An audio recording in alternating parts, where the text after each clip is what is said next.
This is reckless.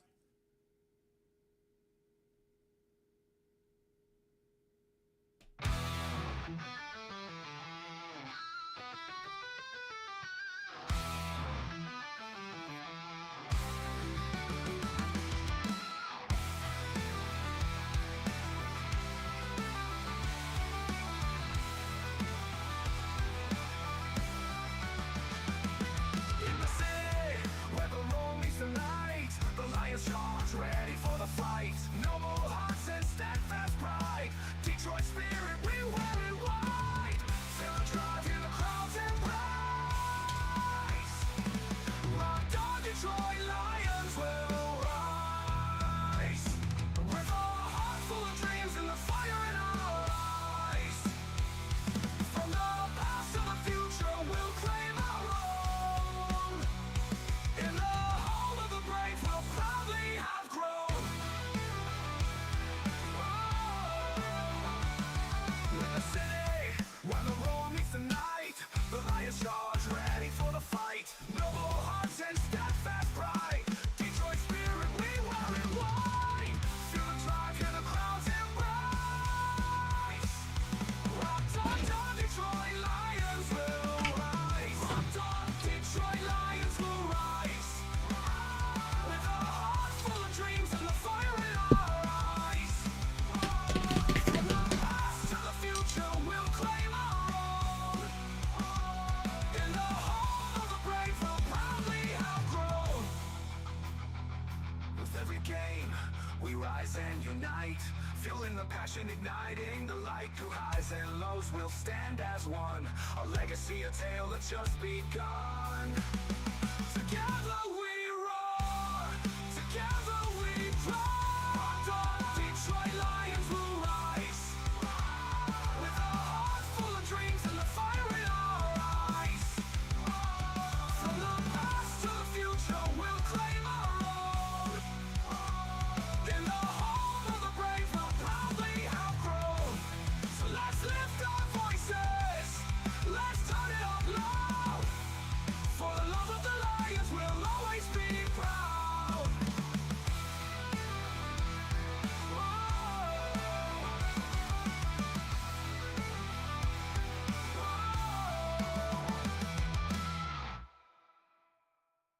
All right. Good morning. Welcome to the Rise and Grind Morning Show. It is Thursday, December 12th. Apologize for the lateness, but we've got technical issues today. We got killed with snow last night. Still coming down this morning. It's going to be a long day in the snow here in Gun Lake. So I want to welcome everybody in. Of course, please help this channel by liking, sharing, and subscribe to the channel. If you want ads off this morning, we've got to get ads above 60 or get likes above 60 this morning. And if you haven't yet, of course, subscribe to the channel. Be part of the Rock On Detroit Lions each and every morning, where you're going to get your Lions news, NFL news, and more. Like I said just the other day, we went above 7,000 subscribers, so we will be having a pop-up this week. It's going to happen this week. I'm not going to let it drag into next week. So the only way that you're going to know if we have a pop-up is if you have notifications turned on. That also helps out the channel. So if you turn notifications on, I promise you, you will only get 3 minor notifications per day at the most. So we're not going to be texting you or calling you or anything like that. It's just minor notifications that just says, hey, there's a new video up, or hey, they're going live. So anyway, before we break it all down, let's welcome in Eric. Eric, how are you doing this morning? Good morning. I'm fantastic, except for when I walked from my house out to my studio, my black sweatshirt turned white for about 2 or 3 minutes there. That snow is coming down so damn hard.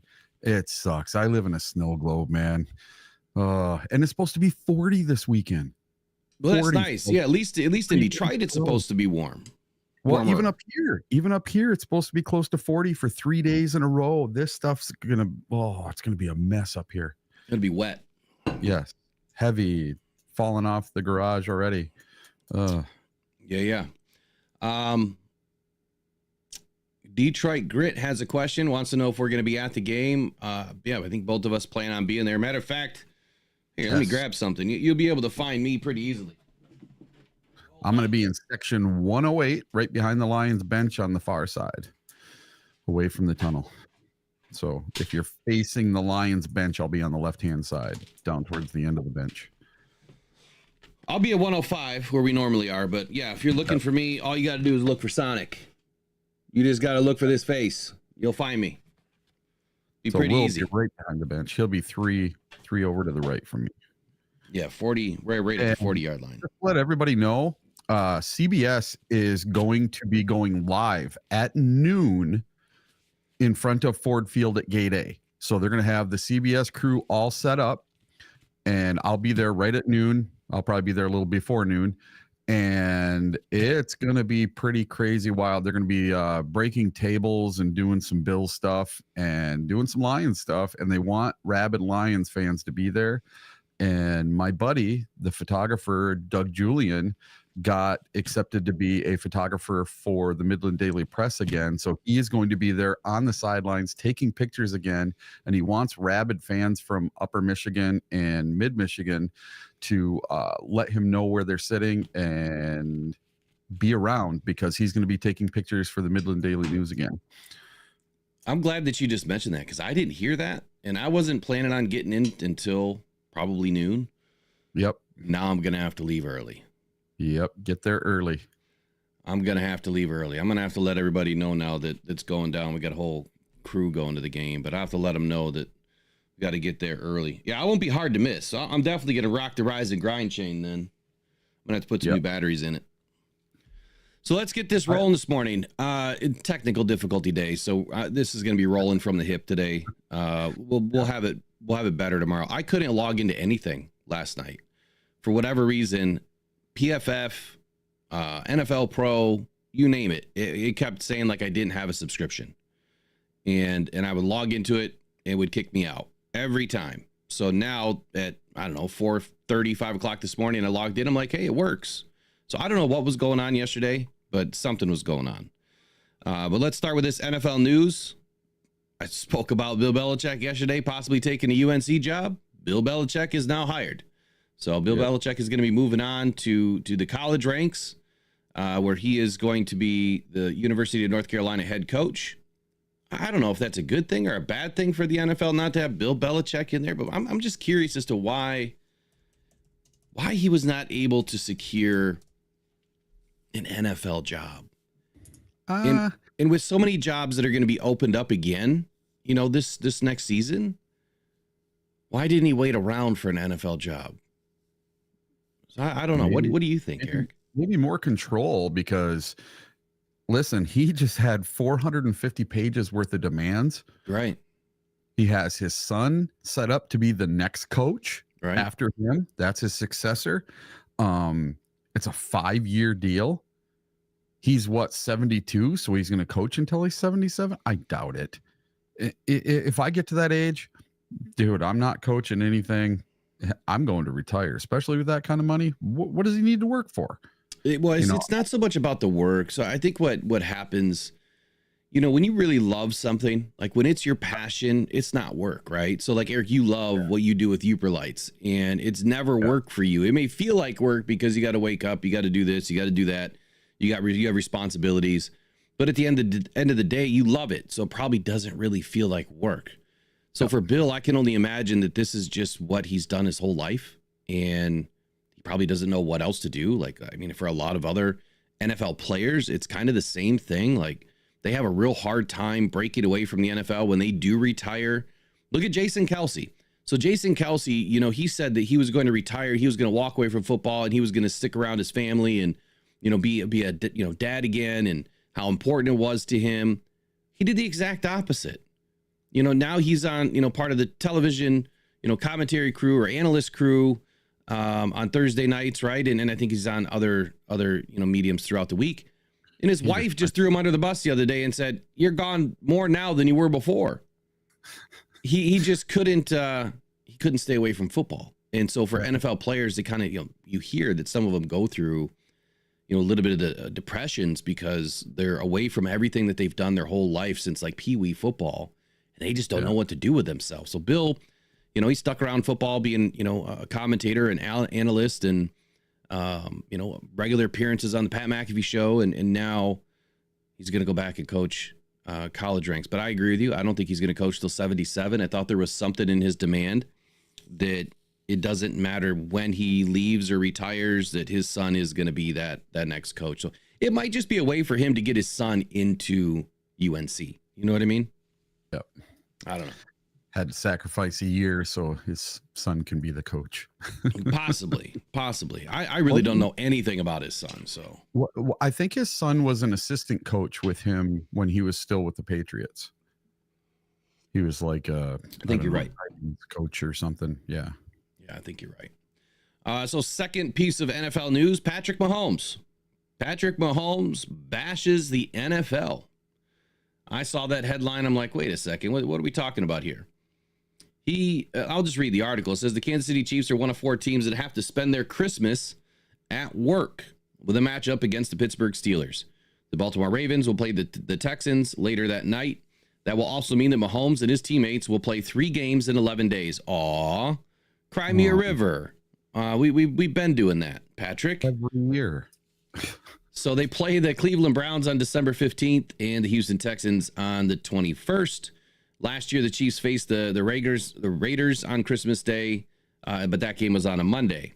Now, the team will obviously have less time to prepare because, they're playing a couple of games close together. But Mahomes, who had given up his holiday for a football game, agonized over the idea of playing all of those games in that short amount of time. Again, I'll say, aw, that's so cute. If Jared Goff can do it, why can't you? If you're the GOAT of the NFL, you shouldn't complain about anything, man. I mean, other guys are having to do it. But Mahomes said this. He says, it's not a good feeling. You never want to play this amount of games in that short of time. It's not great for your body. But at the end of the day, it's your job. It's your profession. You have to come to work and do it. Mahomes was asked whether he has ever played 3 games in such a short span. And he said, I haven't in football. Baseball's different, right? I mean, baseball is not tough on your body, honestly. He says, all you can do is focus on the game, the practice you have that day. I try to prepare my body all year for this long stretch. That's tailoring my workouts, tailoring how you practice and prepare. And the coaches do a great job of taking care of us on the practice field. We practice as hard as anybody, but they know how to dial it back when needed. And then he said this, my Christian faith plays a role in everything that I do. He says, I always ask God to lead me in the right direction and let me be who I am for his name. So it has a role in everything that I do. Obviously, we'll be on that huge stage in the Super Bowl that he's given me. And I want to make sure I'm glorifying him, while I do it. I feel like I've grown in my faith these last few years. And I think that that's given me more sense of who I am and why I play the game. It just kind of relieves the pressure of playing a football game because I know that I'm on the football field to glorify him before everything. So it's not about winning or losing. It's about going out there and being the best that I can in his name. So he's bashing the NFL because he's having to work on Christmas. That's the whole thing here. It's not so much that he gets to play football for a living. He gets to make bajillions of dollars, but he's worried of having to work on Christmas. Well, I will just say this, Patrick. There are so many people around the world that have had to work on Christmas. And some people don't get an opportunity like you. I understand your faith plays a role, but it does for many other people too. I don't know. I guess I would take this as an honor to be able to play on Christmas and have the opportunity to do what he's doing. But he just wants to push back and throw a little shade at the NFL. Look, the Lions have to deal with it. We play on Thanksgiving every year. We seem to have 3 games in 11 days or 4 games in 18 days every year. And we don't complain. I mean, I complain about it because I don't think it's safe. But if he would have taken the safety approach with this, then I guess I would have understood a little bit more. But this is just crybaby Mahomes, in my opinion. Any thoughts on this, Eric? We do it every single year. You name me one year in the last 10 years that the Lions haven't had 3 games over a 2-week span in the last 10 years. It hasn't happened. We don't get our bye week the week before Thanksgiving. It's never happened. It just doesn't happen that way. They don't do those kind of kindnesses to the Lions. That's one thing. If you want the Lions to win on Thanksgiving, give them their bye week the week before Thanksgiving. Then they have 10 days off to prepare for Thanksgiving, and then they'd have another 10 days off afterward. It'd be very fantastic. Jay Cruz, and I got your back, buddy. You can't stand the ads. So I just put up a little Q&A. Let's get these likes up to 60. We'll get those ads turned off so we can help out Jay Cruz this morning. He doesn't want to have to deal with ads. He likes the seamless vision of either listening or watching the show. He hates the ads. I do too. That's why I paid for premium. But again, I'm going to say this because I don't know, YouTube listens every once in a while. It would be great if you could give creators an opportunity to gift YouTube premium somehow. I think that would be amazing, even as an affiliate, to be able to give us an opportunity to do it. I think I'm going to have to write them today because I think that they would get so many more subscriptions if we could gift premium at a discounted rate, you know, to either members or, you know, mods or whatever, you know, even give them a month away for free. Exactly. Give them an opportunity just to experience it, because it is a big experience difference when you don't have to deal with ads. Yeah. You almost forget. I've had YouTube Premium for about 2 years, and it's the only subscription that if I had to get rid of subscriptions, that's the only one I would not get rid of, because I watch so much YouTube. Well, I'll say this too. I know that there's a family plan, and it's honestly like $5 more to add 4 more people. You might be able to just go in with a group of people. You get 5 people to throw in, you know, $4 or $5 a month, pay for it for a whole year or something, and then you're getting it for next to nothing, you know? Mm-hmm. So I'm sure there's a way you can do that. I don't think you have to all live in the same house. I don't know if there's a way they can figure that out or not, but I'm not telling you to do anything illegal. Just saying that sometimes there's a workaround. Get some people to go in with you. So today we're going to talk about a little bit of Lions news, rumors. Of course, we got some injury updates from yesterday, and we're going to break down the offense against the Bills defense, a little bit of the Bills offense against the Lions defense. Might be a little herky-jerky today because I couldn't get a ton of research done yesterday. But tomorrow, like I said yesterday, I'll prepare. I'll make sure now that I have access that I can get, you know, a lot of the stats that I'm looking for. I do have some things, though, for you. And we'll just roll from there. So Lions news yesterday. Is there anything that popped out to you besides the injury status? Was there anything that caught your eye? Let me see. Okay, I got a quick one. The Bills versus Lions ticket. It's the most expensive ticket in town. So right now, if you wanted to go buy a ticket to the game today, this is the most expensive ticket in the NFL. Yeah, it was like $800, right? Average. Okay. So according to this, one standing room only ticket starts at $315 before fees on the secondary market as of Wednesday night. If you're looking up options on Ticketmaster, a standing room ticket starts at $335 plus fees. The price jumps to $400 and goes as high as $500 when looking for seats in the 300 sections. There is no other ticket that is even close to this. And I think it really is because people believe that this is a Super Bowl preview. And I'm telling you what, I looked at tickets in my row where I'm sitting, because I'm in row 6, section 108.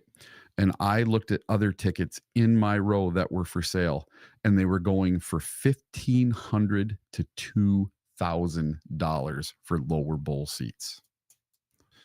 Absolutely incredible. It's more expensive than it was to go see any of the 3 Lions playoff games. This is more expensive. My heater's running here for about another 60 seconds, so keep rolling, Eric. Yeah. All right. So yeah, I bought tickets to go to the 49er game out in San Francisco in a couple of weeks, and my tickets and airfare are the same price as what someone would pay for tickets to the game this weekend. And I got front row next to the tunnel in San Francisco, and my tickets were only like $300. It was cheap. I know the 49ers have not had the best season, but their fans usually pack that stadium. And I know a lot of Detroit Lions fans have been buying those tickets because they want to get away from the snow, just like me, and make it a vacation and go out there for 4 or 5 days. I'm doing 5 days, and it's going to be absolutely incredible. I can't wait for the 49er week. I'm really looking forward to that, even though we shouldn't be looking past the Bills. I'm not looking past the Bills, but that's going to be an amazing trip going out to the 49ers. So speaking of tickets, let me throw this at you. What do you think is going to happen to Super Bowl tickets if the Lions get in? Those tickets are going to be the most expensive Super Bowl ever. Ever. So right now, I'm looking at Super Bowl tickets. I'm on StubHub, and the minimum ticket right now is $6,767 for an actual seat. Now put it in your cart and see what the fees are. There's like $1,000 or more worth of fees. Oh, at least. Yeah. So this ticket's going to cost about 10 grand right now to have a seat at the game. Now you can they have the terrace sidelines, they have the terrace corner and end zone, like standing room only. And those are 5 grand before fees. If the Lions get into the Super Bowl, I guarantee you could probably double the price. So if you're even considering you want to go to the Super Bowl and you've got 10 grand to waste on 2 tickets, buy them, right? Because if they don't go, you should still be able to get your money back by relisting them. They typically all will sell out. But if the Lions do go and you can't go, you could make a ton of money on these tickets. Yeah. So 2 days ago, I bought a raffle ticket, and it was $100 for this raffle ticket. They're $100 a piece, but first place that they're giving away on January 6th is an all-inclusive trip to the Super Bowl with On Location. So you get your Super Bowl ticket, an actual seat, all your food, you get to go to all the parties, you get to a private party, private bathroom, everything. It's just like the On Location that I did for the draft. And that company, they are first class. So I'm hoping I win. I'll find out January 6th. And if not, I think I'm just going to go to Ford Field. If the Lions make it, I'm just going to go to Ford Field and be with my You're not going to come to the Verbo? I don't know. Dude. I want to be there, but man, do I want to stand outside the stadium and watch, or do I want to be? It just depends. Now, can I get a ticket through you or another season ticket holder? Maybe then I would go.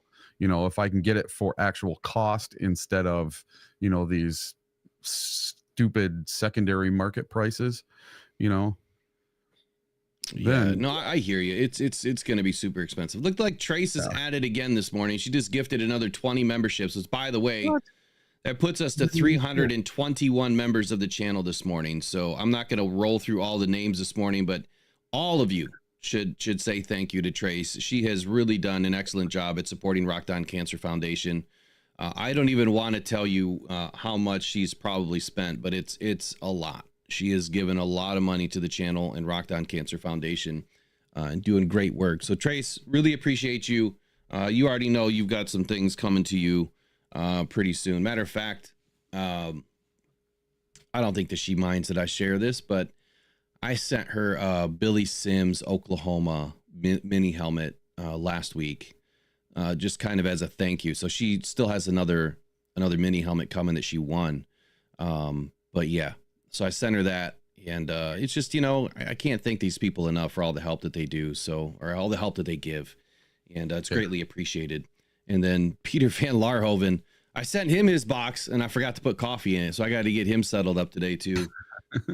I don't know, because he won the helmet, right? And so I'm packaging, I'm on the helmet, not even thinking about his coffee, and I put the helmet in the little box, and away it goes, and no coffee in it. So I got to get him taken care of today, because Peter's been one of the elite members, and he's probably wondering, Will left me out.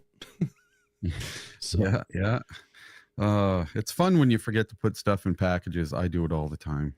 Yeah, and I can only blame myself. Well, that's what I told him. It was a big epic failure by me that I wasn't even thinking of what I was doing. I'm just packaging away and didn't put the coffee in the box. It wouldn't have fit in that box anyway. It was the wrong size box. But let's get Trace an Amon-Ra touchdown here. Goff, there's the snap. Jared back. Jared looking, throwing middle. Caught Amon-Ra. Count it down. 5 end zone touchdown. So Christopher Cunningham, you've said that too. Did you put in an order? Because I went through my orders. I didn't see your name. And if you did, you've got to let me know quickly. we have one member on the Buy Me a Coffee page. It's a $50 membership a month, and that's today. With the pre-orders are going to start going out for that because we had to wait for the other brand of coffee to get in. So if you did put in an order, Chris, you just got to let me know. Did you become an elite member, Chris? Let me check. Let me check, buddy.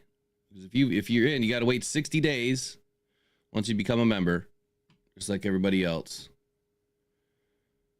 But if you are in, you'll get it. It's no surprise here. You just get it. Let's take a look.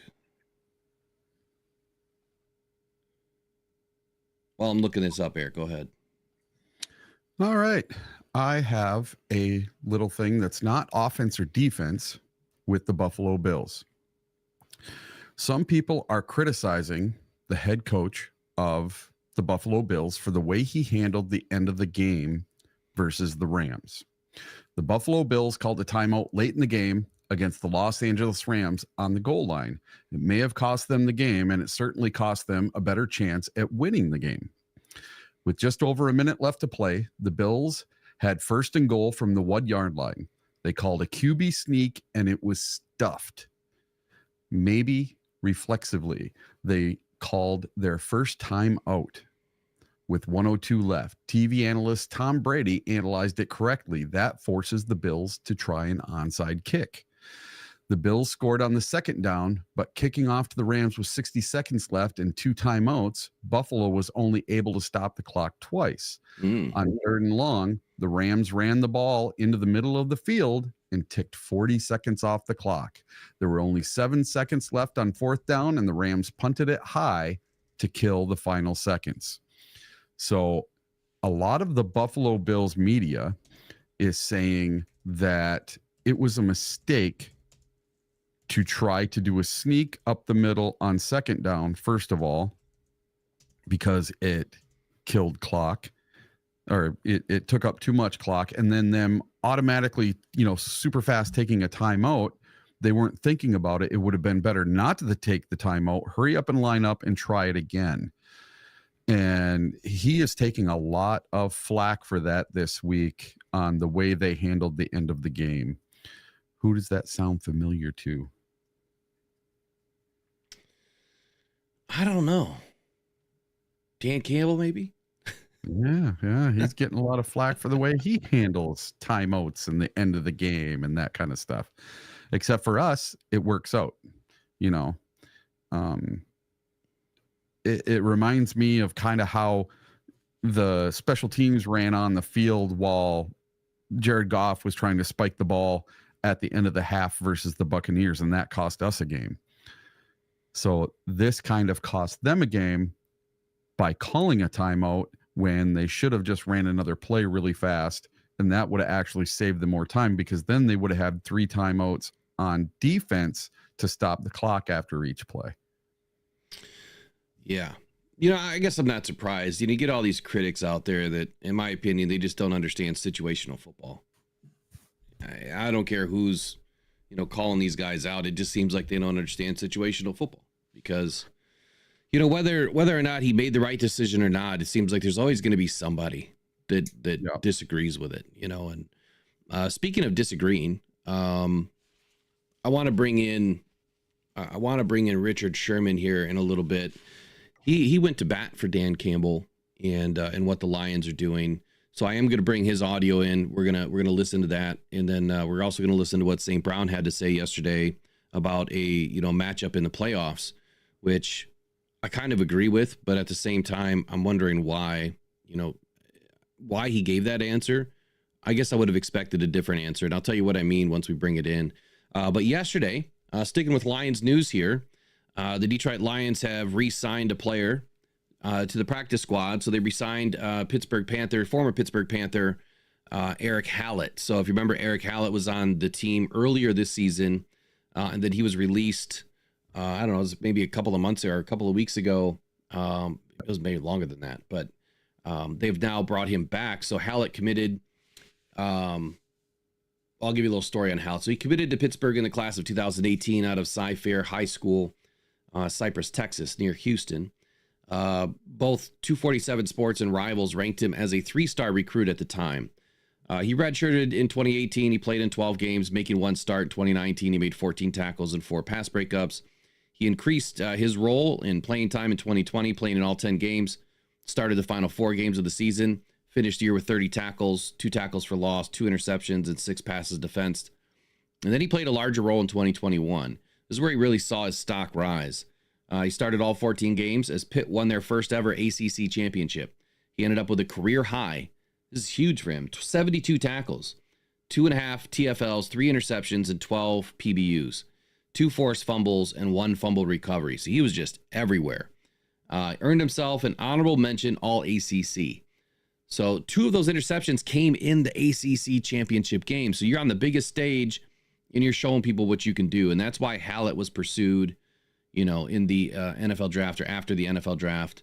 And that's why Brad Holmes is keeping this guy around. So the Jacksonville Jaguars selected Hallett with the number 208 overall pick in the 6th round of 2023, making him the first Pitt player they took in franchise history.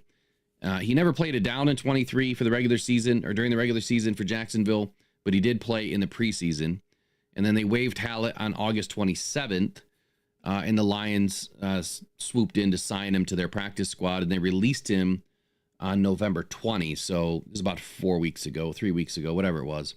But now they've got him back on the practice squad. So welcome back, Mr. Hallett. Obviously, we still need some depth, you know, on this team in the backfield there, defensive backfield, and that's what he's here for. So good to see him back. Let's roll into injury news. Had a couple of videos pop out. We've been talking about injuries. We were waiting, you know, to hear what Dan Campbell had to say yesterday. He kind of evaded the question of injury and wasn't really giving us a great update yesterday. And before I get into that, by the way, so Christopher, you did sign up for the Elite membership 9 days ago. The way it works is you have to be an Elite member for 60 days before you get your coffee. And then I send all of the Elite members 2 coffees. So they got their first month and second month. But I think I'll go ahead and send you your first month. It's Christmas time. So I'll get you your coffee sent out today, where all the other shipments are going out today too. Hopefully. Got crazy snow, but at least by tomorrow, they'll all be in the mail. So anyway, injury report yesterday. I was expecting more from Dan Campbell, but if you remember during the week, he had mentioned that he wasn't really going to know more until Thursday.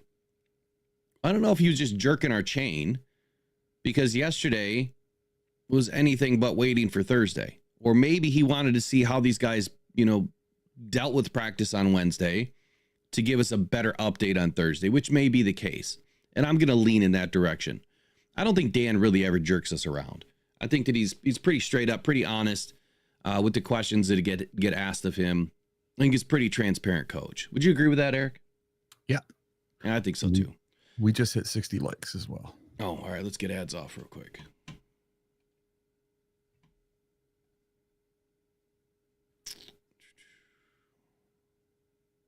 One sec.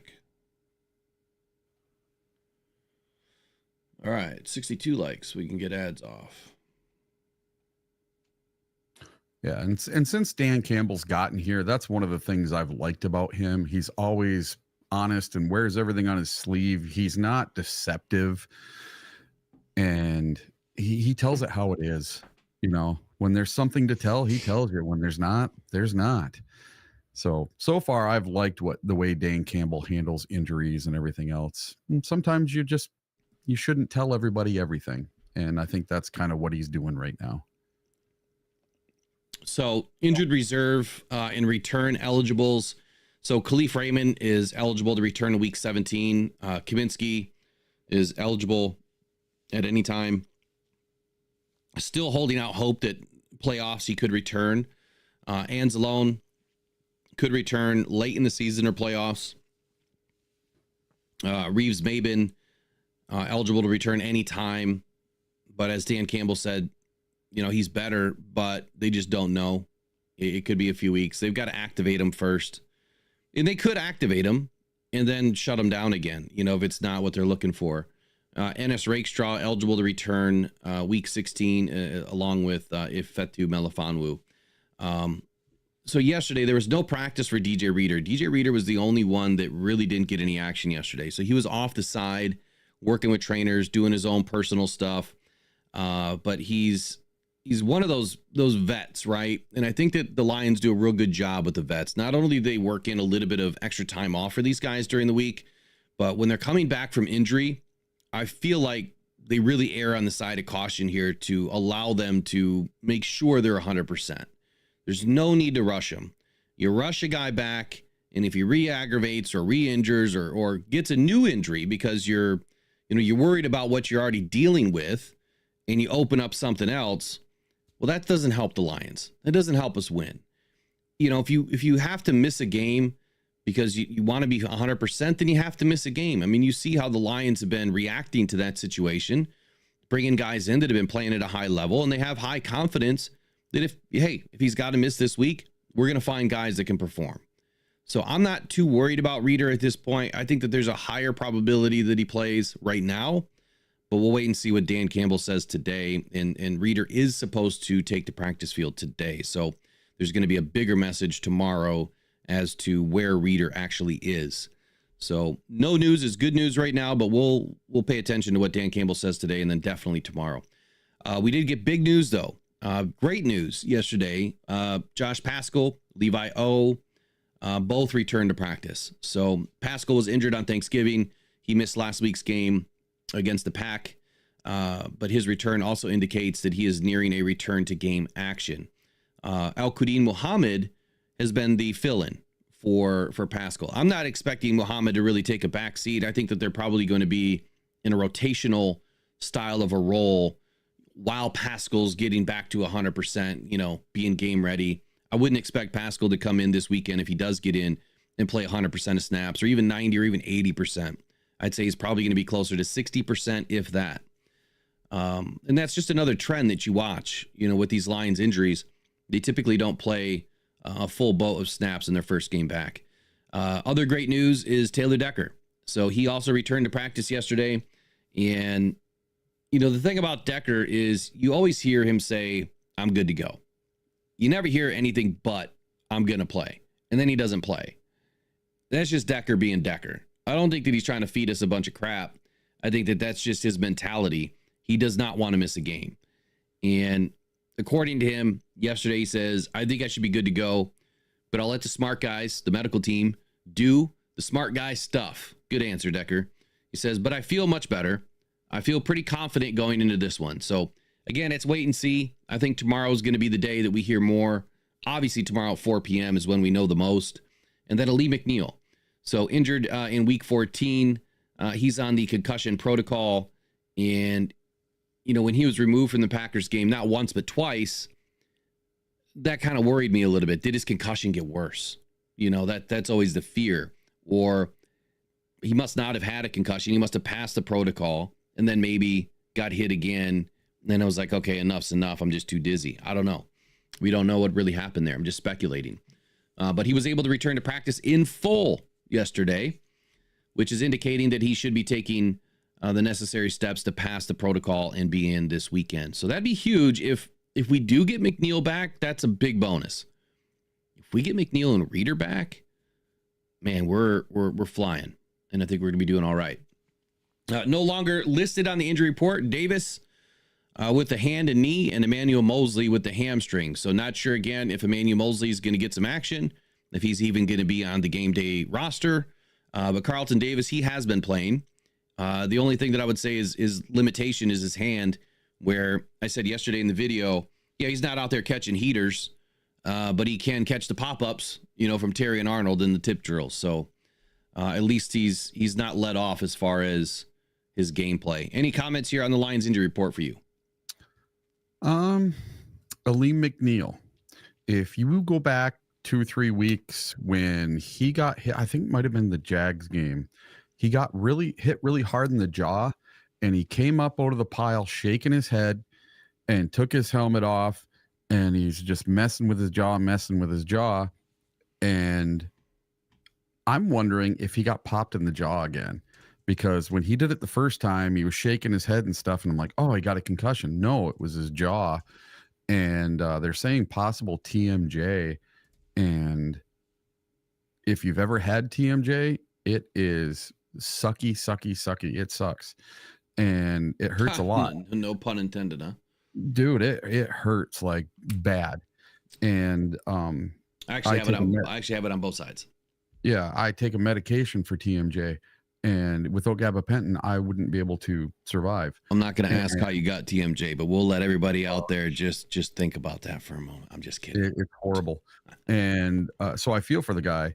And if it's TMJ, then they're going to have to deal with it with medications, and he's going to have to get used to stuff. And if he gets popped in that jaw again, it's just going to do it again. You know, so I'm wondering if he got popped in the jaw. They thought it was a concussion, so they went and, tested him for concussion. It wasn't concussion, so he goes back in. Then he's like, I just can't take it. This hurts too bad. So that's why they took him back out of the game.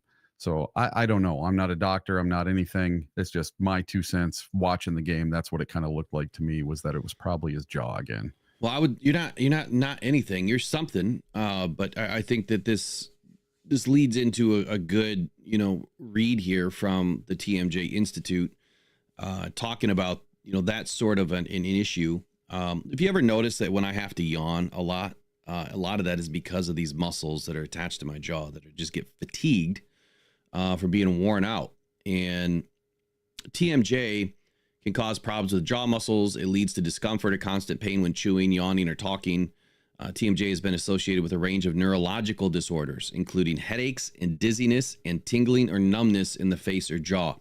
So I think that's the note to take away from this, that if he did get popped in the jaw, if he does have any sort of a TMJ issue going on, it's the headaches and the dizziness that he's probably dealing with. So whether they're calling this concussion or concussion protocol, I think that he would have to have some sort of an exam, maybe even an image or something to kind of prove the concussion. I don't know how they would do that, honestly, but it's interesting that you brought that up, because I remember him doing that now. And look, anything connected to your skull can cause headaches, if it's not operating, the way it's supposed to operate. So we'll obviously monitor this closely. Hopefully, he can not get hit again in the jaw, or he's going to be fine this weekend. On the flip side, though, Bills injuries. So during the walkthrough Wednesday, which, by the way, Wednesday was a full padded practice for the Lions. So today and Friday, not expecting any padded practice for the Lions. It's going to be walkthroughs, which is that good or bad, for a DJ Reader and the others that did make practice? I don't know. I mean, I don't think that you want to throw DJ Reader in there with a shoulder that he's still rehabbing and have him do contact. So it's more than likely why he was held out yesterday was because of the padded practice portion. But anyway, for the Bills, cornerback Rasul Douglas did not practice. He's got a knee injury, and safety Taylor Rapp also dealing with a neck and a shoulder injury. If those two can't make the game this weekend, that's huge. Now, again, we're not preying on people's injuries, but from a competition standpoint, that is big time, especially when this game could be a shootout and we're going to need the ability to get up top and possibly score quickly. With JMO, having those two out would open up a big hole for Jared Goff. Limited at practice for the Bills was defensive end Casey Toohill. He's got a rib injury. But Keon Coleman, Amari Cooper, Curtis Samuel, Dalton Kincaid, Quentin Morris, Tylen Gramble, Dwayne Carter. I love Dwayne Carter. Dwan Smoot, Matt Milano, Balin Spector, and DeMar Hamlin are all back at full practice. So the Bills are looking very healthy right now. They've only got a couple of players that are on the men list right now. Let's switch this over for a minute to Amon-Ra St. Brown. Well, before we do that, let's get an ad in from one of our sponsors. Every day, thousands of people are discovering Uper Lights. Michigan's newest, funnest rock to go find on the shores of the Great Lakes. Don't go out with just any light. Try the Convoy C8 from uperlights.com. It's guaranteed for life, and you'll find all the ones everyone else misses. Quality UV lights that are perfect for Uperlights with prices starting as low as $20. Please make sure to visit uperlights.com for all your UV flashlight needs with the best guarantees on the market. Just what you wanted and not what you didn't. The best quality, the best guarantees, and the best UV flashlights from uperlights.com. All right, and we're back, and I want to listen to or bring in Amon Ra right now and hear what he had to say about playoff potentials and who he would rather face. I found this a little bit interesting yesterday, and I'll explain why in just a moment. Who would you rather play in playoffs, Packers or Vikings?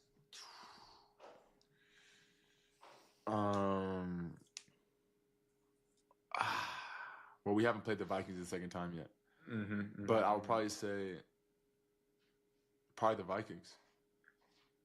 I mean, they're both, bro. Playing a division team in the playoffs it gets nutty. You don't know, you don't know what's gonna happen. But Okay. So, number one, I will say this: the St. Brown brothers, their voices are almost identical. Like from his older, I think he's his older brother, right? They sound almost the same. Like if you didn't know who was talking, I would have thought that was Amon Ra that was asking the question, but it wasn't. It was his brother, and it was Amon Ra that answered the question. So he said that, number one, facing a division opponent in the playoffs, it gets nutty. Well, he's exactly right, because this is a team that plays you twice a year, so they know you, and it's a game that can go either way. That is literally a coin flip game most of the time. But given where the Packers and the Vikings are this season and how well they've played in certain situations, I think it's a coin flip game. I think that it's going to be a really tough. I think it'll be a closer game than anticipated. The fact that he's saying the Vikings, though, I'm wondering why. And I guess I'd have to go back to look at the Minnesota game. Let me do that real quick. Because I'm wondering if he had a better game that game. And because he didn't have the greatest game versus the Pack this last game. And that might be why. Maybe, the Packers defense versus Amon-Ra St. Brown is better than what the Vikings have done versus Amon-Ra St. Brown. So just taking a quick peek here on October 20, Amon-Ra put up 7 receptions, 81 yards, and a TD. Pretty good game. Versus the Pack,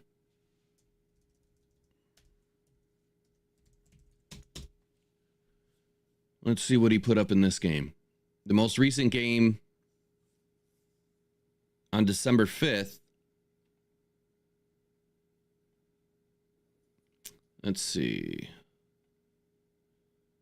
Amon-Ra St. Brown put up 5 receptions, 43 yards, 0 TDs. So I don't know. Maybe that's the reason why. Now, I didn't go back and look at the first game in week 9. I mean, I could do that real quick and see if there's any difference. So back on November 3rd, Amon-Ra St. Brown had 7 receptions, 56 yards, and a TD. So it seems like he's held, to a little bit lower output yardage wise, and he's only had 1 TD versus the Pack this season. I don't know, Eric. What do you think? Why do you think he answered the Vikings? Well, honestly, I would rather see the Packers myself because I want revenge. And what do I want revenge for? It was either the 94 or the 95 season when Brett Favre threw a pass to the tight end Sterling Sharp that went for a touchdown and won them the game at the end of the game in the playoffs in the Silverdome. And that play has stuck with me for 30 years. I would like to get some revenge on that play. I would love to see the Lions take out the Packers in the playoffs at home. It would be amazing. But in my heart of hearts, I don't believe the Packers get through the first round of the playoffs. I think they lose in the wild card round no matter who they play, because they're going to have to go to someone else's house.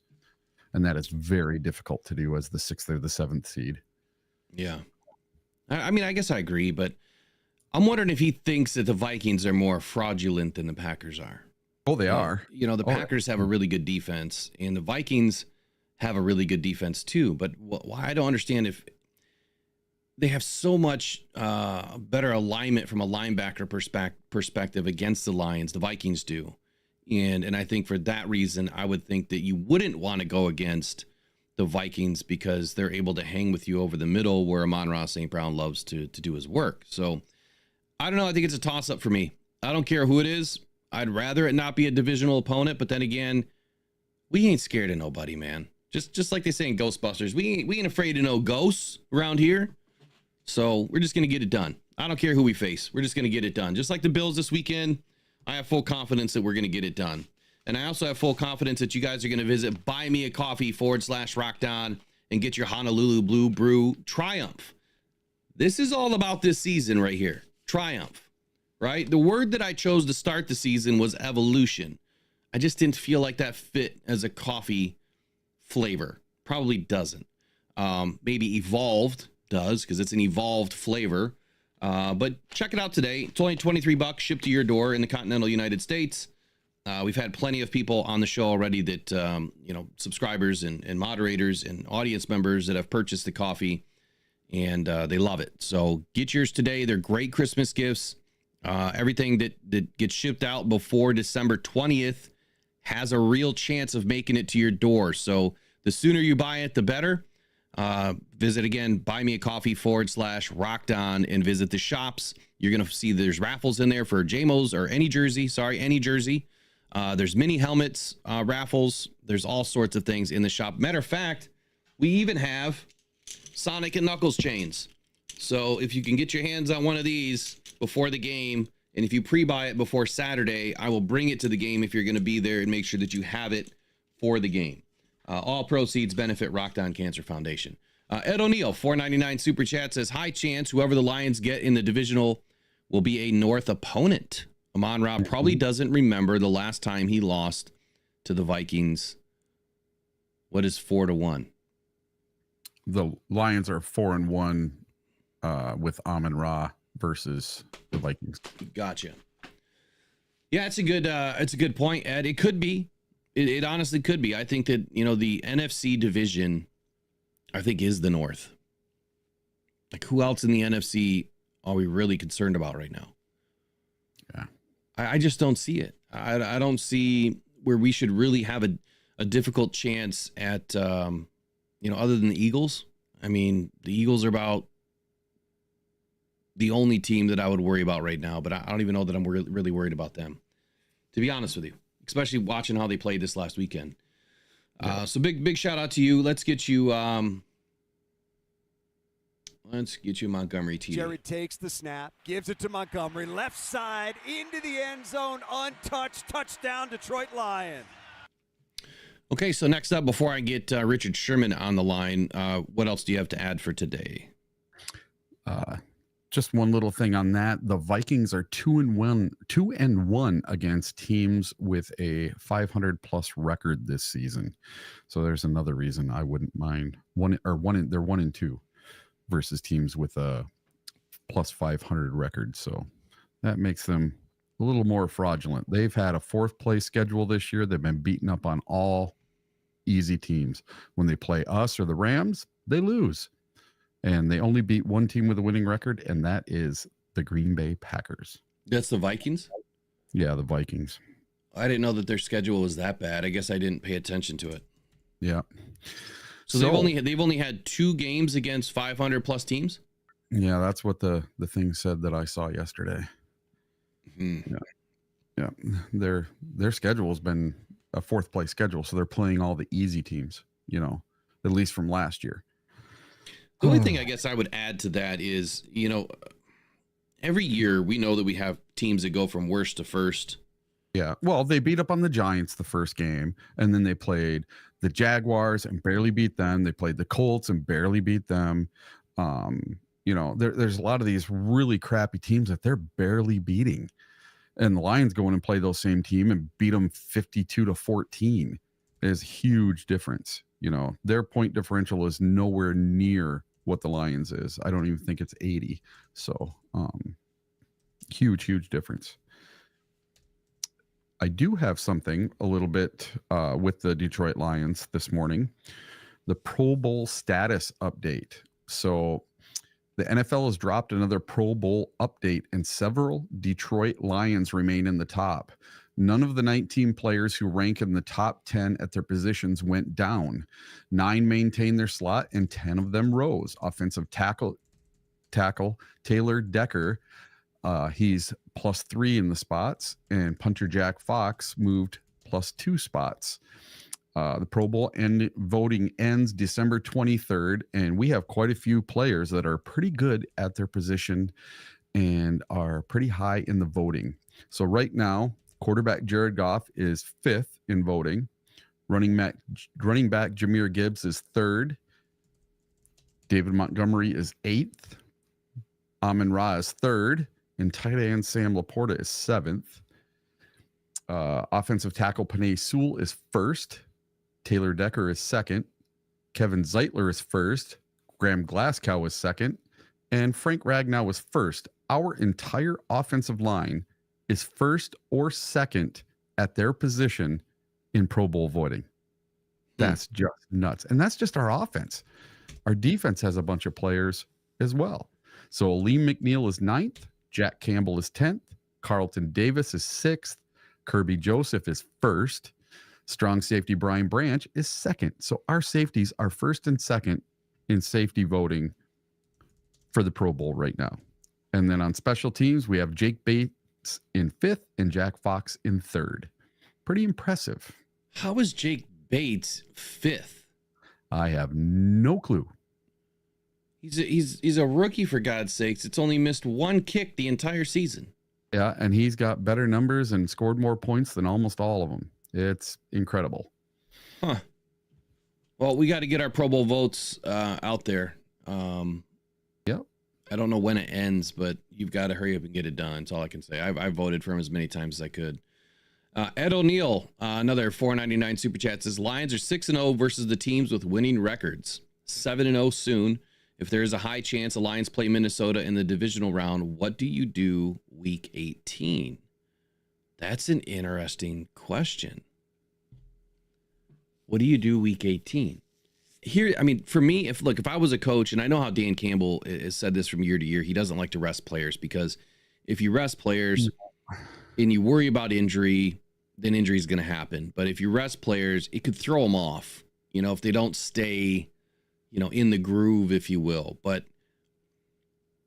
I guess I would rest as many players week 18 as I could. You can't rest them all, but I would give everybody an opportunity to get in there and get some snaps so that they are ready to help this team out in the playoffs should their number get called. I definitely would not want to see Jared Goff out there in week 18 if the season is already locked up. Personal records be damned. He does not care. He would rather win a Super Bowl. That's the biggest record you can have. The best record you can have is a Super Bowl win. So for me, if you've got everything locked up by week 16, or let's say 17, I would hope that Dan is going to do the smart thing here and rest anybody and everybody that has an injury concern first and Jared Goff. That's what I would do. Because that way you're not putting out a bunch more tape too. You've got crap tape going to Minnesota. That way you're not going to give up a bunch of stuff that you're doing. I don't want to see him just lay down in a game because, they don't care about it. But I still have, confidence that our second string can still put up a good fight. It would be funny if we did rest starters and it's the Hendon Hooker Bowl and he still wins the game. I think he could.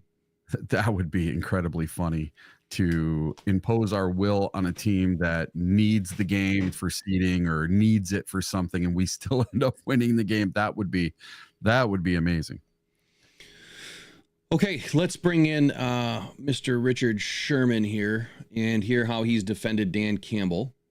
Let me just make sure that it's all queued up here. Eric, you may not hear the audio, actually. You know what? Yeah, you will. I got it queued up. So let's bring in old Sherm. I'm really liking how Sherman has been supporting the Lions this season. Oh, where'd he go? There he is. There's Sherm. All right, let's take a listen. And they give it to Jameer. Oh, wrong one. What was your thoughts on Detroit overall? Well, Metro, I loved it. I love the people, the energy, the Christmas decorations. There was Christmas cheer. And any city that I come to that has Christmas cheer and holiday spirit and great football, they get a high rating from me, Mitchell. That was a 9 out of 10. And we had a blast. That was a 10 out of 10. I enjoyed our time at Joy Bell's place. It was really fun. Really, really good food, good vibes, good energy. And then the stadium, the fans, the energy, the staff, everybody was so positive. Everybody was so optimistic. Everybody was so energetic and so excited, and they deserve it. They deserve this season. These fans have been loyal and dedicated for so long, and they get to finally see their team come home and win week after week. Jared Goff has a really good game, 32 of 41, 283, 3 touchdowns, did have the 1 interception to my guy, Keyshawn Nixon, friend of the program. We got to have him on here soon. But they really did a really great job. Zadarius Smith in this defensive line of misfits, you know, guys that you had to look up as they were making plays. Aaron Glenn deserves to be a head coach.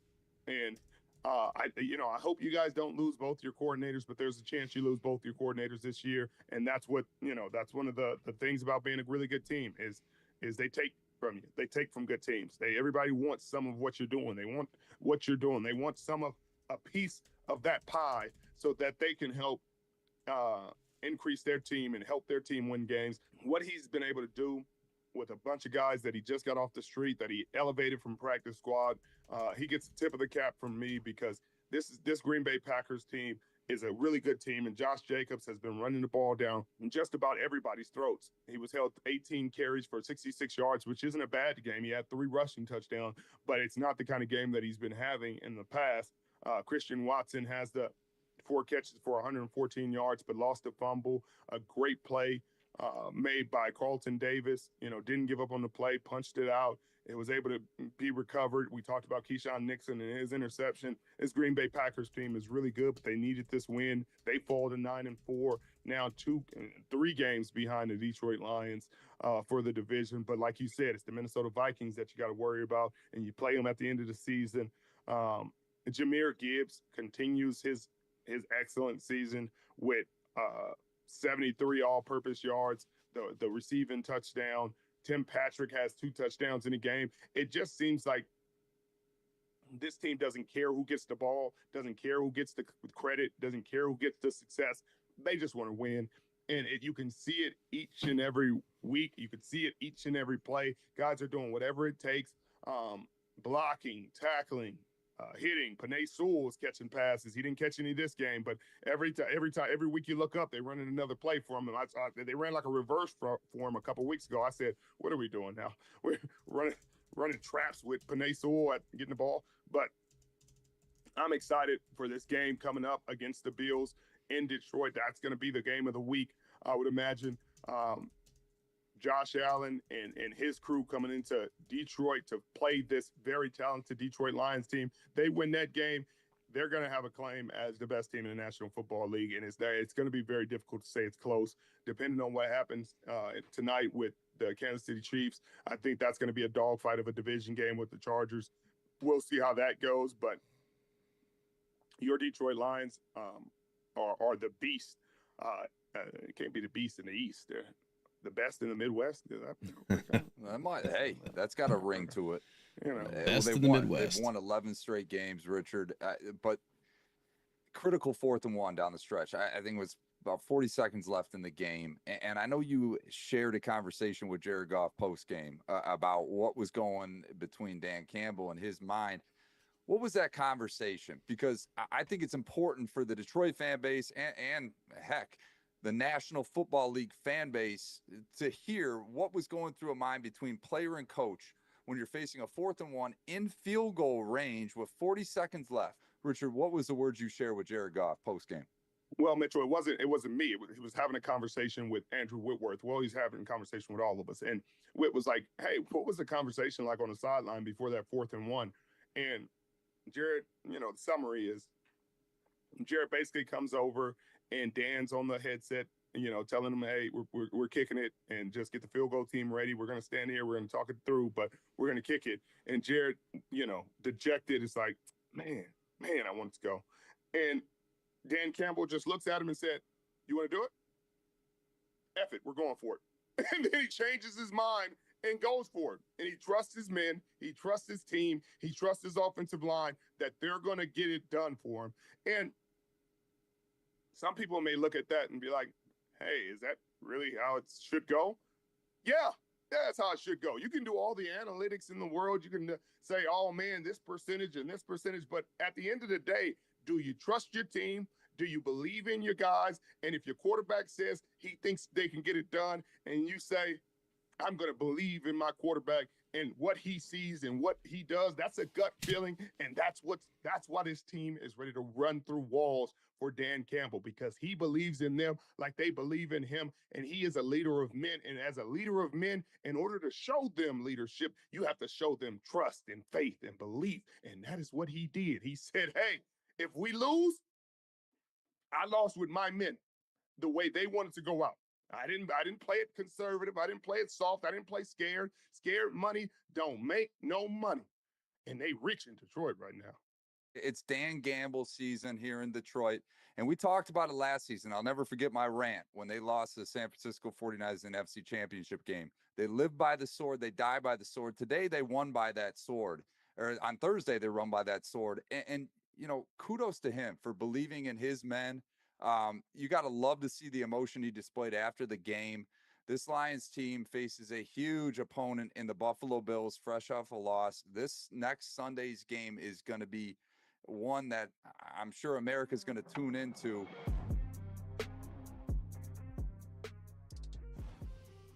All right, so kind of a lot in there. Richard Sherman talking about, Jahmyr Gibbs and everybody having, the seasons they're having, but live by the sword, died by the sword, right? You live by the sword or you die by the sword. And Dan Campbell right now is living, by his sword and doing exactly what he feels is right. And Richard Sherman is come to really back up Dan Campbell in many ways. But talking about that play, right? That 4th down play where, and I've got the video and I'm going to cue it up here. Matter of fact, let me try to do it now. Eric, you might disappear, but you'll still be there in the background. Okay. I wanted to cue up this video because it gives you the full idea. I don't know if any of you have seen this already. You might have, but it gives you a full idea of what happened on the sideline. So let me make sure that I have everything dialed up here. You know how that goes. Sometimes we don't have audio. Here we go. Whit was like, hey, what was the conversation like on the sideline before that 4th and 1? Jared basically comes over and Dan's on the headset, telling him, hey, we're kicking it. And Jared, dejected, is like, man, I want it to go. And Dan Campbell just looks at him and said, you want to do it? F it, we're going for it. And then he changes his mind and goes for it. They are going. And then Goff falls down, but Montgomery is able to pick up the first down. So Goff falls down as he's making the handoff. What a call. And Whit was like, hey, what was the conversation like on the sideline before that 4th and... So as you could see and hear, Sherman's talking about that. And if you saw Jared Goff talking to Dan Campbell, it was, you could see him. He just unsnapped his helmet like he was pissed because Dan Campbell said, we're kicking it. And Jared Goff, according to Sherman, now Jared Goff has actually come out and said something different, but according to Sherman, what he had seen in the conversation after the game with Jared Goff, that Jared said that, he was kind of pushing Dan Campbell to do it. And Dan Campbell's like, oh, you want to do it? All right, F it. We're going for it then. But again, there's something different that Jared Goff, he said after the game that Dan was kind of working through it, that he was just kind of figuring it out before he made his final decision. And then he made his decision and we went for it. Not so much that Jared was kind of pushing him to do it. So I don't know what I believe. Eric, what do you believe? What do you think happened? I don't know if you've seen that video, but now after watching the video there, what do you think happened? I think Goff talked him into it. I think so too. Yeah. I think that Goff was the straw that broke the camel's back. Maybe MCDC was a little bit on the fence about it. Thought about it for 1 second. Screw it. Let's go for it. Yeah. My guys want to do it. We're supposed to trust our offense. That's what's going to happen. And, he said all along last year that the reason he goes for it so much on fourth down is because he trusts his offense and he puts his trust in his guys. So these guys lost in the NFC Championship game, and a few of the fourth downs didn't go our way. Well, a lot of other plays didn't go our way either in that second half. But you know what? They got this fire in their belly now, and it stings still, and they still remember that game every single day. I feel bad for the 49ers in a few weeks, but it just motivates them for this year to do it again and not be scared. Just because you failed once doesn't mean you're going to fail again. And they only failed 1 out of 5 tries against the Packers. That's pretty dang good. I'd say so too, man. It's really, really good. Now, like I said, Jared Goff did say in an interview that, according to Sherman, this is what Sherman said, that, Goff was on the sidelines with the coaching staff where Campbell initially planned to kick the field goal to take the lead. Quote, Jared basically comes over and Dan's on the headset telling him, hey, we're kicking it and just get the field goal team ready. We're going to stand here. We're going to talk it through, but we're going to kick it. That's what Sherman recalled from his conversation with Jared Goff after the game with him and Witt. And then, quote, Jared, dejected, is like, man, I want to go. And Dan Campbell looks at him and says, you want to do it? F it. We're going for it. So, I don't know. Let's be honest here. I don't think that Jared would want to throw Sherman under the bus intentionally. But at the same time, I think that, little PR, would tell you that, yeah, you probably don't want to throw that out there, that you changed your coach's mind. Whether you did or you didn't, nobody cares. And so, then Jared Goff releases this statement where I think someone said that I had convinced him to do it. I'm like, no, I didn't do any convincing with him. He does all of that on his own, and we're fired up when he does it. It had nothing to do with me. I walked over there, asked him what the plan was. He was deliberating it, and then told us we were going to go for it. So, body mechanics, right? They tell you everything, don't they? Mm-hmm. He unsnapped his helmet really hard, like he was pissed off, and then he had to resnap it and go back on the field. So I don't know. I think that if I were looking at that with no audio and no commentary from anybody, I would say that obviously the mindset changed with Dan Campbell one way or the other, because Jared Goff doesn't unclip his helmet if he's going to be going back out on the field.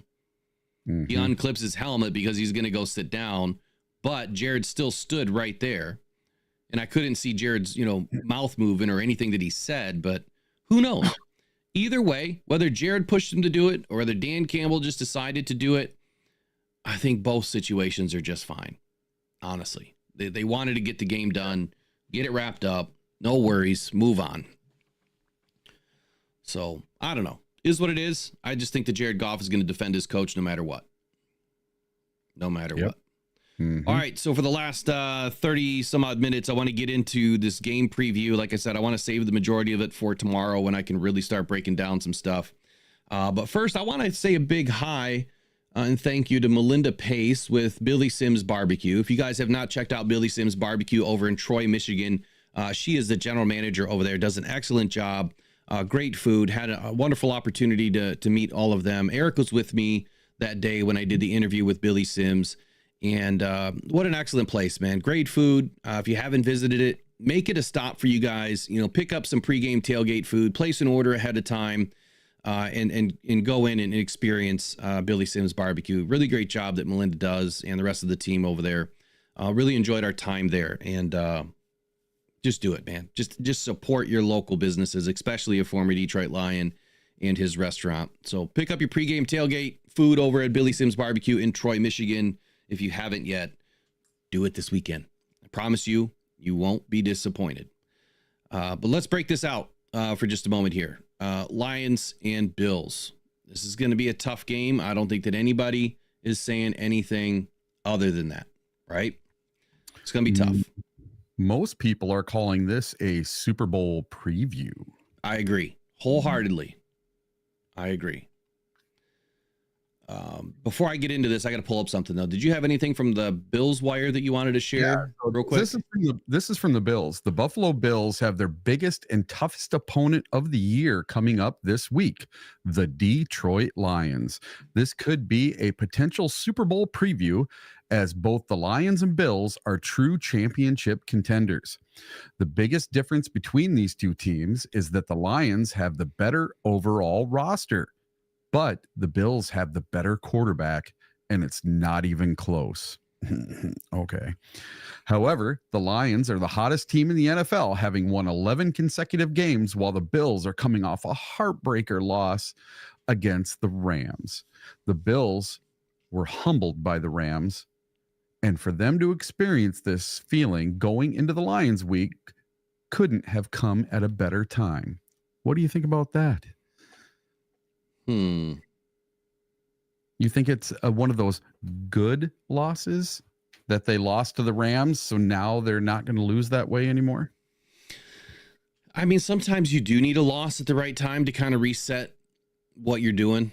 I mean, I've even read, from Lions fans saying that we needed to get a loss, before the Bills game so that we could be ready, because we don't lose 2 in a row. And I think that is something to still consider. Like, if the Lions do for some reason lose to the Bills, we don't lose 2 in a row. And that means that we should win out, at least for the rest of the season based on the schedule that we have. But at least our divisional opponents, I don't think that there's a reason why we really need a loss, though. I don't. I think that we can just keep on motoring. I don't want to say that that's going to hinder this team moving forward. I think that they're as energized and ready to go each week, whether it's win or lose. They're going to play the game the same.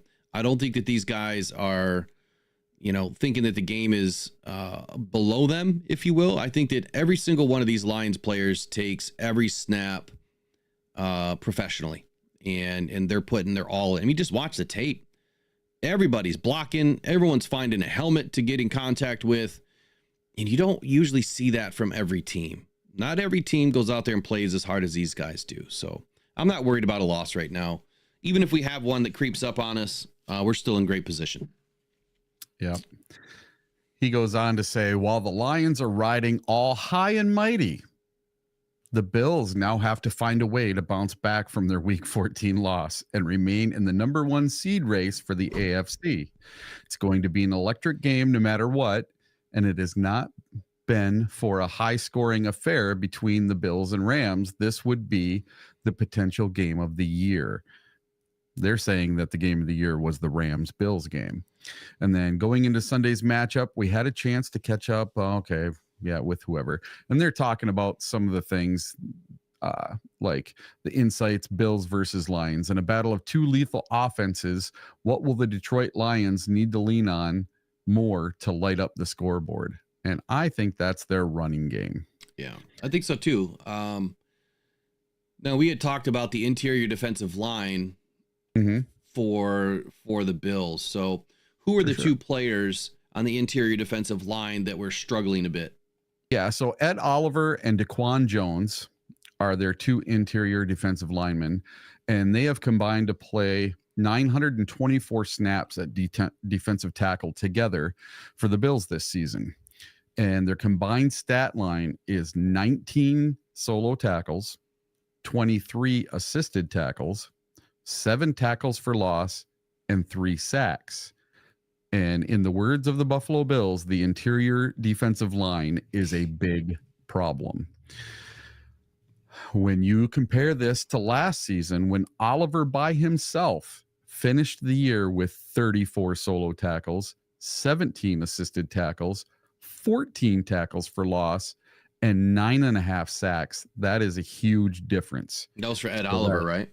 Yeah, it just him by himself had triple the sacks that they over triple the sacks that they have right now, double the tackles for loss, and basically the same solo tackles and assisted tackles. He was doing it all by himself last year. He has fallen off a cliff this year compared to last year. So I would throw out a little bit of caution, right? And the caution is this: that player still lives within Ed Oliver. Now, he may be banged up this season. He may be struggling a little bit this season, but that player still lives within him. So I would never take him lightly. But when you look at his grading for the season, yeah, it's bad. His run defense is a 43.9. His tackling is a 27.5, but his pass rush is a 71.2. So he's a little bit above average. Overall, his coverage skills for some reason is a 73.5, but you don't really see defensive linemen in coverage. His overall grade, though, is a 63, and Daquan Jones isn't much better at a 63.8. Both of them are struggling against the run, and both of them are struggling at tackling. So to your earlier point of run the ball, I see a lot of David Montgomery in this game, inside the tackles, running behind probably Kevin Zeitler and Penei Sewell quite a bit, or between Ragnow and Zeitler quite a bit, and probably even Glasgow and Ragnow. I think that, between the tackles, or at least between the guards, you're going to get a lot of David Montgomery. It doesn't mean that we can't, utilize Jahmyr Gibbs on the outside, running outside zone. I think that they're going to do a lot of that too. And matter of fact, I think Jahmyr Gibbs could run between, the guards and tackles just fine. But I think that I agree that, utilizing a heavy run presence early in this game is going to allow Jared Goff to do what he does best, which is play action pass. And I do believe that we're going to get a lot of action in the pass game in this matchup, but it has to get set up. If it doesn't get set up, then you have Jared Goff sitting back in shotgun, and they're just going to be able to tee off on him, and I don't like that. I don't want to see that happen. But to give you a couple of comparisons right now, Josh Allen, he leads the NFL with 6,507 offensive yards and 66 touchdowns in December and January over the last 5 seasons. That's a lot of work. On the flip side, though, Jared Goff has thrown for 1,396 yards under center play action passes this season, which is 255 more than the next closest quarterback. Goff has led the league in passing yards on under center play action in 6 of 9 seasons. 6 of 9 seasons in the Next Gen Stats era since 2016, including every season since 2022. Jared Goff is the best play action quarterback in the league. And when I hear people say, well, Jared Goff is just, a systems guy, and he's only playing well because Ben Johnson's, giving him the plays that only work well for him. He's not doing anything outside of the box. It's just all system. Well, Jared Goff has been doing this for over 6 seasons, 6 out of 9 seasons in the NFL, which is predating the Detroit Lions. So it's not that he's just doing this with the Lions. He did it with the Rams too. It's what he's good at. Why would you not want to feed your quarterback what he's good at? I think that this is a big part of this week's game. The play action pass has always been a part of the game. But I think that it gets set up again between David Montgomery and Jahmyr Gibbs. That is no secret. It's something we talk about almost every single week on repeat, right? Jahmyr Gibbs. So Jahmyr Gibbs and David Montgomery are the only teammates to each record at least 10 rushing touchdowns in the same season, multiple times in their career. So that's 2 seasons in a row that they have done that. But to continue on, Jared Goff and Josh Allen. Josh Allen has recorded his fastest average time to throw. This was week 15 of his career, 2.79 seconds. That to me is wild, because Jared Goff has pretty much averaged that this season. So if Josh Allen hasn't been under a ton of pressure, which is what it sounds like to me, if he just now recorded his fastest ATT at 2.79. Jared Goff last week had 2.24 seconds. That's telling me that Jared's probably going to have a pretty good game. Even if he gets a little bit of pressure, he's going to outpace Josh Allen. Anyway, his career high for Josh Allen, 58.9% of his total passing yards have come after the catch this season. That's a big difference between what Jared Goff does and what Josh Allen does. So way more yak yardage for Josh Allen, I think, than what's happening with Jared Goff. And I'll find those exact stats. But I know we get plenty of yak yards too, but Jared's been putting the ball up. He's been getting a lot of air yards as well. So Josh Allen has the fourth highest rate in the NFL for yak yards this season. Allen has also averaged a career low 7.8. Here it is, 7.8 air yards per attempt, which is 0.8 yards fewer than his previous career low last season of 8.6. So if the Bills' offense is predicated upon yak yards, what do you think that we should do? I think it's pretty simple. You got to jam these guys up with a medium shell, right? You've got to jam them off the line. But if you do a little bit of a medium zone shell, now I think man-to-man is going to be part of the game plan for the defense. But if you get some zone, zone concepts going against the Bills and you keep them underneath you, okay, so if you give up 9 or 10 yards, so what? These guys are running for yak, which means you need to drop them where they catch the ball. Wherever their feet are, you got to drop them. Brian Branch is one of the best in the league to do that.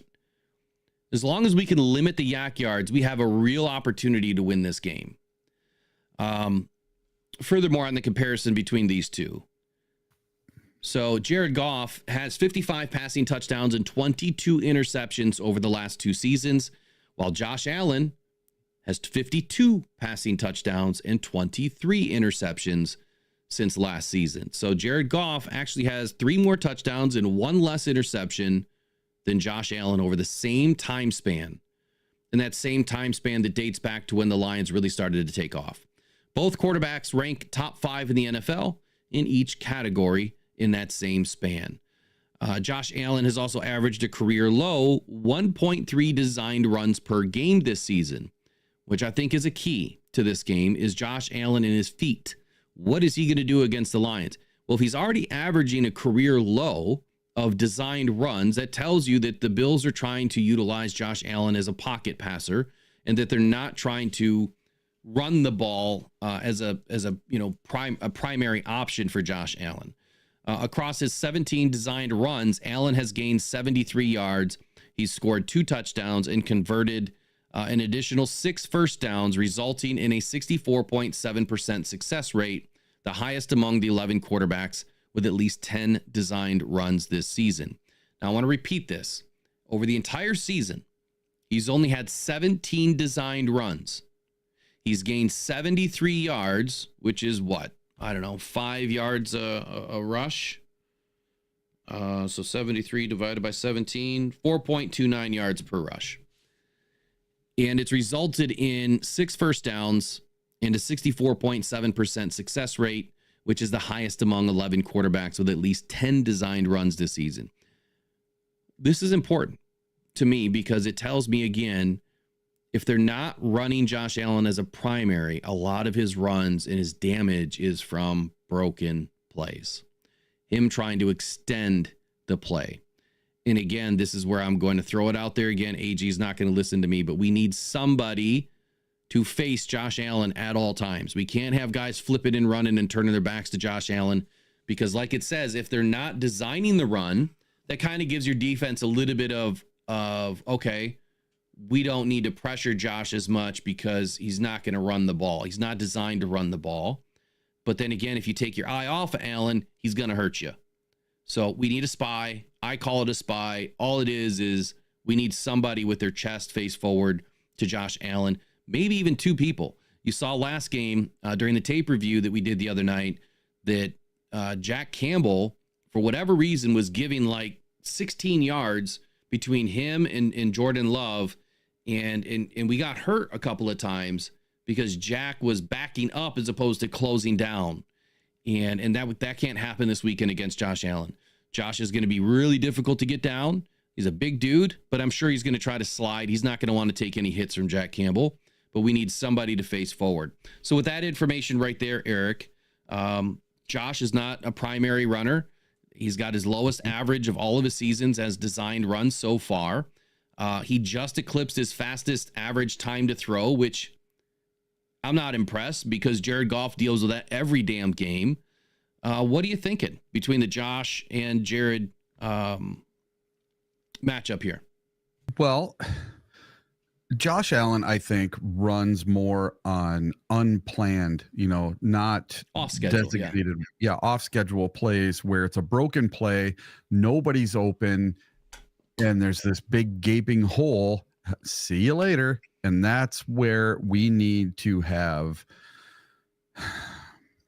gap integrity. We need to have guys that stay home, stay on your block, push them back towards them, but be able to disengage from that blocker and hit Josh Allen in your hole when he's coming to run through your hole. So that's DJ Reader, that's a Lee McNeil, that's Paschal, that's Levi O, that's Zadarius Smith, our front guys, and then our linebackers too. Someone needs to stay home. Someone needs to not be dropping in coverage, and maybe it's Quan Alexander getting after that quarterback. And Quan Alexander seems to be like a little rocket missile, him or Turner. So I don't mind either one of them going after the quarterback on a delayed blitz or something. That might be something that would work against the Bills, because the Rams did not get a single sack on Josh Allen, and I think we can get a sack or two on him. Is that legit? Someone just put in the chat that Josh Allen squats 800 pounds. Wow. I never heard that. That's insanity. Now, I remember from back in the day, I think it was Josh Allen as a freshman squatted like 600 pounds. So I guess isn't that what David Montgomery was doing in the offseason with 600 pounds? It was 700, I think. Oh, was it 7? Yeah. I don't look. I'm not saying that Josh is not a problem on the ground. What I'm saying is, per the stats, he's not a primary runner. That is not what he's looking to do. But here's where he hurts us and everybody. Josh Allen has attempted 43 passes after scrambling from the pocket this season. That is tied for the third most in the NFL. Allen has averaged 18.7 air yards per attempt across those 40 attempts. Again, why is this important? So let's go back to what I first said a minute ago. Josh Allen was only averaging, where was it? Let me get back to 7.8 air yards per attempt from the pocket. He's more than doubled that when he escapes the pocket on his feet. So he's averaging 18.7 air yards per attempt across those 40 attempts, which are the most among 29 quarterbacks with at least 15 passes after scrambling.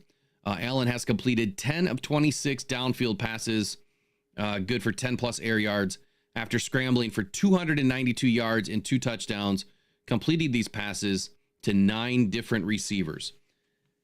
This is, and I hate to use the term Achilles heel, but this is the Achilles heel of the Detroit Lions. Always has been, hasn't changed this season. When quarterbacks scramble, we tend to get lost. Now we've been better this season, but I would argue this without even knowing the exact stat. I would argue this point would probably be fairly correct. Terrion Arnold gets in the most trouble when a quarterback scrambles. That's when he gets more PI calls. And again, I'm going to say that without even looking at the stats, if it even exists, I'm going to bet that there's a higher probability that that's when Terrion Arnold gets in trouble. If it's just, quarterback standing in the pocket, I don't see it very often with Terrion. Now, we can forgive the first few games where he was, learning, right? Going through his learning curve. But since then, and especially after last week, which Dan Campbell said was his best game of the season, I think that Terrion has really started to dial it in. But when quarterbacks scramble, I think that's when Terrion puts his hands on, because that ball's going deep and he doesn't want that ball completed. So I think that's one issue we're going to have to pay attention to, or at least Terrion and the defense is going to have to pay attention to, is Josh Allen, I guarantee you, is going to target Terrion Arnold. and he's going to be looking to push the ball deep and to catch a pass interference call when he's scrambling. It's just a smart, that's what I would do. That's just a smart play. If you're scrambling, you find Terrian and you throw the ball towards Terrian, because more likely than not, it's either going to get completed or you're going to get a PI. I hope not. I'm hoping that Terrian can finally get his head around or be in the right position, to break up the pass, or it's just a bad throw, doesn't get completed. But something tells me that Terrian Arnold is going to be targeted quite a bit this weekend, and he might catch another pass interference. But I do want to say this about Terrian Arnold. I don't think it really matters if you get the pass or if you get the penalty, pass interference. Look at it this way. If they complete the pass, the ball's down there anyway. At least you have a 50-50 shot of a pass interference call not getting called, which means you have a 50-50 shot of that being an incomplete pass. Do you agree or disagree with that? Yeah, and if it's in the end zone, like the one where Carlton Davis caught the deflection, I mean, that's the difference between a touchdown and 7 points and 3 points on that one in particular. Because if Terrian lets that guy catch the ball, that's 7 points for Green Bay. Well, we ended up holding them to 3 points on that series, so that's a 4-point swing, even though he got a penalty. It's a smart penalty. Exactly right, and that's the one thing that I'm leaning towards with Terrian Arnold is, a lot of people say, oh, he's making all these rookie mistakes. He's not a good corner because of all these pass interference penalties. I think someone said that he had 17 PIs. That was the team. I think he has 7 for the season. Yeah, the team has 17. The team has 17. And he's done more man coverage snaps than anyone in the NFL. 268 or 69, something like that. He's a man corner. It's exactly what we needed. It's exactly what, I said in the preseason prior to the draft, is if we get some man corners, that Aaron Glenn is finally going to be able to do what he's been wanting to do. And you've seen how it's been able to work. The best upgrade that we had this season was adding defensive backs that could hold. And I don't mean to hold, penalty wise, but could hold down, the wide receivers, which allows your defensive line to do their work. It was an exact right call. I'm not trying to pat myself on the back, but it's exactly what this team needed. And it's now come to fruition every game this season. The reason why the Lions are 12-1 is because their defense has been so much better than last season. Even with all these players that have been injured, we've still been better. Without the corners, we don't get it done. I guarantee you we don't get it done. And I'm not throwing shade at anybody on the defensive line. I think that they've played, as best that they can this season, but they've played exactly the way that they need to play, which is just complementary to what's going on in the DB room. Holding down the backfield has really changed this defense. So as far as the matchup between these two guys, one, Josh Allen is averaging a low this season for designed runs. So should we expect a bunch of designed runs? Probably not. Off-scheduled runs, scrambling, that's where we have to worry about Josh Allen. Again, let's contain the dude. Don't worry about getting after him, and getting a sack. If you got a free run at him, great, take it. But just cover your zones, right? Gap integrity, like Eric said. Maintain your gaps. Don't let him get outside or inside of you. If you can just maintain and force him to go to the sideline, that'll give the DBs more of an opportunity to do what they do, maybe come up with a couple of interceptions. So I'm going to say this. With all of these off-schedule throws and scrambling, yes, Kirby Joseph is going to get an interception this weekend. I said it last weekend, and I failed. That was the first bad call that I had for Kirby. He's going to get redemption this weekend. I think that Kirby's going to be able to find a Josh Allen pass on one of these off-schedule scrambling plays. And I'm even going that nitty with it. It's going to be an off-schedule scrambling play where Kirby is going to find his pot of gold. Yeah, Kirby was very, very close on getting that one from Jordan Love, but he ran into the wide receiver going out of bounds, and they clashed. They hit each other, and that's why he didn't catch that ball. But man, he was right there for it. Super, super close. All right, so up next, let's talk about Jahmyr Gibbs and David Montgomery. So Jahmyr Gibbs and David Montgomery have led all running back duos in missed tackles this season. They have forced 251 missed tackles over the last 2 seasons. Since 2023, Gibbs and Montgomery have gained an additional 1,443 yards off of missed tackles. Also, the most by any running back duo in the NFL. So why is that important? Let's flip over and take a peek here at the Bills' missed tackle percentage. This is going to blow your mind. And I'm going to look only at the guys that play a lot. So Ed Oliver, he's averaging a missed tackle percentage of 26.1% of the time. Wow. Dwayne Smoot on the edge, he's missing 33.3% of tackles. Cole Bishop, a safety, not so worried about him, but he's missing 28.6% of tackles. Greg Rousseau, their starting edge, 22.2% missed tackles. Daquan Jones, interior defensive line, 20.8% missed tackles. Who else we got in here? Balin Spector, he doesn't play every snap, but he's missing 18.9% of tackles. AJ Epinesa on the edge, he's missing 14.3% of tackles. And that's kind of where I'd put the cutoff right there, is kind of around that 10 to 14%. That's not terrible if you have a ton of snaps. But I will say that this benefits the Lions big time. When I look at their tackling grades, you only have Taylor Rapp, safety, Christian Benford, cornerback, Kyer Elam, cornerback, Damar Hamlin, safety, and Rasul Douglas, who may not play, cornerback, and Nicholas Morrow, linebacker, who barely plays, Brandon Codgerton, who barely plays, Joe Anderson, who barely plays, and Javon Solomon, who barely plays. Those are the guys that have a tackling grade above a 73, and only 2 guys have an elite grade, and that's Taylor Rapp and Christian Benford. So all of their interior defensive linemen, all of their edge, and all of their linebackers are way below average on tackling. Big shout out to Roger Olowski. He just upgraded his membership to the Elite Club. Thank you very much, Roger, for supporting Rock On Cancer Foundation and, of course, the channel. We definitely appreciate you.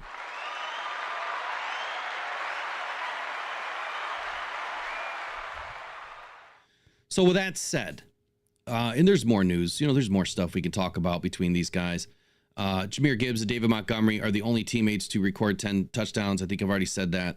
But given the fact that they, have allowed for the most broken tackles, I think that it's shaping up to be a game where these 2 guys could have a pretty big game. If the Bills continue to miss tackles at this rate during this game, you already see what David Montgomery does, right, Eric? I mean, this guy will pull 3, 4, 5 guys on his back and gain an extra 4, 5, 6 yards. So I'm expecting a big game from these 2. And I think that's what's going to open up Jared Goff and this play action pass, which, again, Jared's the best at it. He's the best play action passer in the game. And I don't think it's close. So what do you think about David and Jahmyr this weekend? I think they're going to feast. And I'm really not scared of the Bills. I know everyone else is. Everybody thinks I'm a homer, but I just believe that the Bills don't have the defense to stop our offense. We have the number 1 offense, and that's what people are forgetting about. And I think this year that the NFC is better than the AFC. I think we finally caught up after a bunch of years of it being AFC dominant. I think the tables have turned.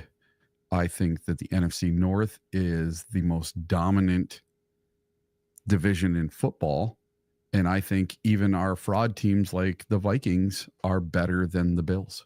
I really do. I think if you put the Vikings and the Bills or the Packers and the Bills in a matchup today, I'm pretty sure the NFC North would win that game 9 times out of 10. I would agree. Now I'm going to throw something at you. First, let's close down the poll here. So 45% of votes, 78 votes say that DJ Reader is the most important player to get back this weekend. Taylor Decker with 29% of the votes is number 2. Levi Onwuzurike and Josh Paschal ended up at 3 and 4. I'm a little surprised. I voted for Josh.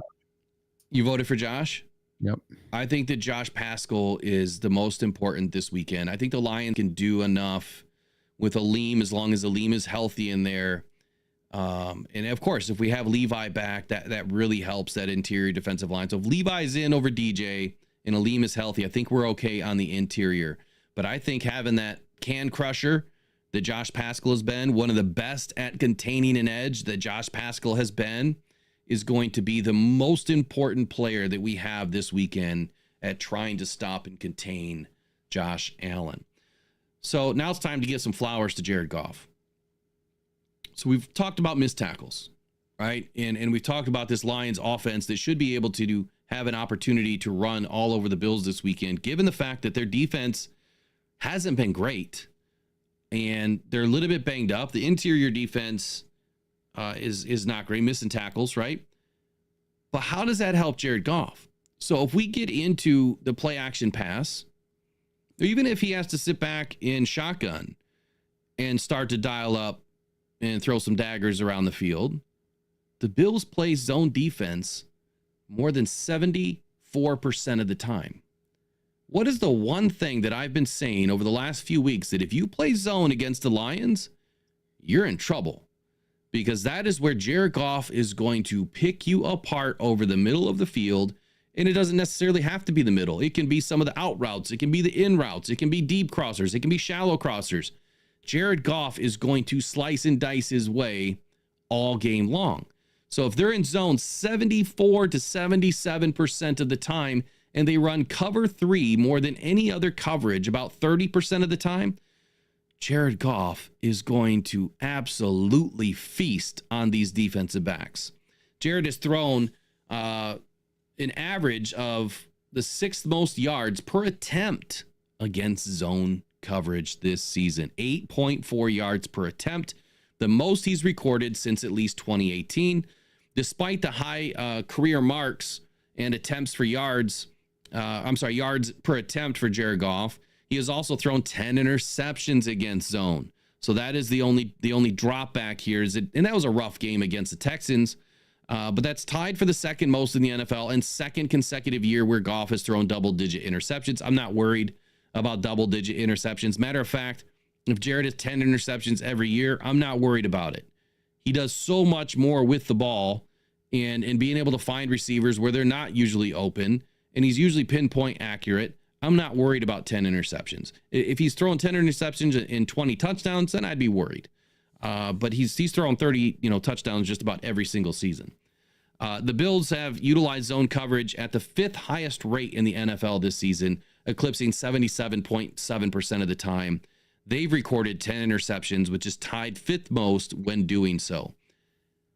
I'm not concerned about Jared Goff in the interceptions. I think he's going to protect the ball just fine.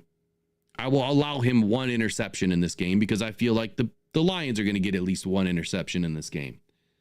But I think that this is where Jared Goff is going to find the Tim Patricks, the J-Mos, getting open on these crossing routes when they're trying to shut down Amon-Ra St. Brown. We might even see Jahmyr Gibbs finally get open, in the slot and utilize him more as a pass catcher this weekend, which would mean that Ben Johnson is going to unlock another chapter of the playbook. And I think that it bodes well for this game to allow that to happen. We'll see. We'll see if Ben Johnson's listening, and he actually utilizes Jahmyr Gibbs as the full weapon that he can be. So given those couple of stats, Jared Goff does the best against zone coverage. He also does the worst against zone coverage when you compare stats for interceptions and completions. And what the Bills are doing defensively, which is playing cover 3, 77.7% of the time they're in zone. How do you think that matchup's going to help us this weekend? The more I hear about this game, the more confident I get. And Jared Goff, like I said yesterday, if he can have one more game with a completion percentage over 75%, he'll break an NFL record. And I think he's being very careful with the ball.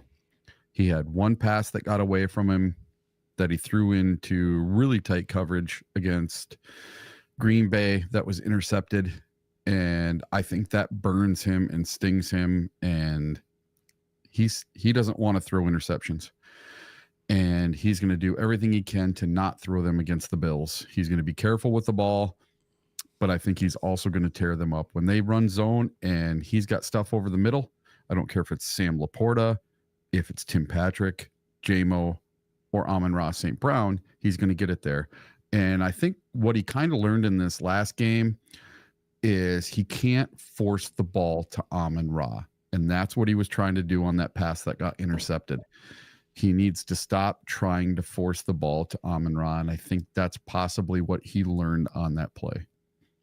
Hey, big shout out to Adam G. He just sent $25 into the Cash App. Really appreciate you, brother. Appreciate you being part of Rock Down Detroit Lions and your donation to the cause here. So really appreciate you. Thank you so much. Let's get you.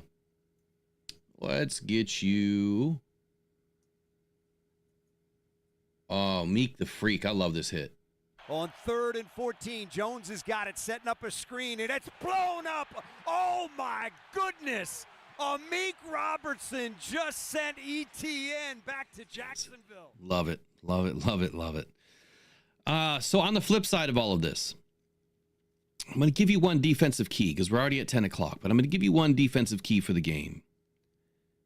You know how we were talking about not blitzing as much, not doing a whole lot for for Josh Allen other than let's contain. Don't worry about getting the sacks. Just contain this guy. Here's why. Josh Allen has completed 58.7% of his passes against the blitz this season. Who's the highest blitzing team in the NFL? The Detroit Lions. Mm-hmm. He's recorded 969 yards, which is a league high, and 14 touchdowns against the blitz. He's also recorded a 123.8 passer rating against the blitz this season, which is the 4th highest in the NFL. Allen has been pressured on just 36.7% of dropbacks against the blitz, which is the 8th lowest rate in the NFL, including a 4.2% sack rate, which is also the 7th lowest rate in the NFL. And this is what I would say. If you have these stats in front of you, Aaron Glenn, and you know that Josh Allen is going to eat you alive if you blitz him, you don't blitz. It doesn't mean you don't at all. It means that you dial up your blitz and you try to disguise it and you use it less frequently when you're trying to flip the field. That I completely agree with. But there's two things that go against the Lions here. Number one, Josh is really great at identifying the blitz and knowing what defense is coming at him. Number two, when you do blitz, he's really great at moving his feet, extending the play, getting outside the pocket, and that's where his scrambling turns into some of his best completions of the season and his longest completions of the season. He goes from a 7 yards per average on attempt to over 18 on attempt. So I think that it's really simple for me. It's simple defense. Control your gaps, control the edge, contain. Drop guys into coverage. Maybe you're playing, quarters defense. You want to have everybody lined up, at that 7 to 12 yard mark and shut everything down and keep it inside. Of course, the Bills are going to move the ball. It's a foregone conclusion that they're going to move the ball. We just have to limit them. And we have to be able to put our guys in position to make a play. And that is where Kirby Joseph and Brian Branch and others need to be ready to make a play in the air and snag some of these balls. Look, it's not going to be an easy game. I know that I've tried to paint a picture this morning that it is going to be easy and that it's all roses and rainbows, but that's just not the case. This is going to be a very, very difficult matchup. In my opinion, it's who's going to be smarter with the stats and the analytics that they have, or are they going to throw them out the window and just play football? Dan Campbell and Aaron Glenn just seem to do whatever they want week in and week out anyway. So you never know what's going to come from week to week. Tomorrow we'll get into more of the defensive keys, and then we'll kind of recap some of this stuff, and we'll have more information for you. Eric, your final 30 seconds. What do you think it's going to be like tomorrow? Or what do you think it's going to be like on Sunday? Yep. So there's going to be one name that everyone is going to remember after this game. And it's not an MVP quarterback. What they're going to remember is Jake Bates lining up with 3 seconds left. And as time expires on the clock, he nails a 64-yarder to win the game. And that's what everybody's going to remember, and that's what everybody's going to talk about. Jake Bates again. Yep. Jake Bates again. He does it again. Harpazzo wanted to know what it would take for the Bills not to run zone. And this is as simple of an answer as I could give. They would need a new DB room because they don't have a bunch of man cover corners. They have a bunch of zone guys. And I know it sounds weird, right? That when you take a corner in the NFL draft or free agency or whatever, that you think a corner is a corner, that's just the job that they do. And, you know, they play defense and they're just going to do whatever they need to do. It's each one of these guys has a niche that they're really good at. Some are great at cover corner. Some are great at zone. Some are great at man-to-man. Terrion Arnold is a man corner. That's why he's here. Carlton Davis is a man corner. That's why he's here. Amik Robertson is a man and a cover corner. That's why he's here.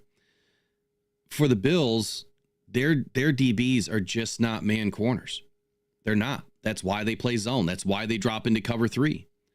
So I'm going to dig into more of that tonight. I'm actually going to go back and look at a few games and see who else really ran cover 3 against us in more of a zone style of a defense and how good Jared Goff has done against it, and see if I can find some comparisons. So it's a big job, but I'm going to try to get it done tonight.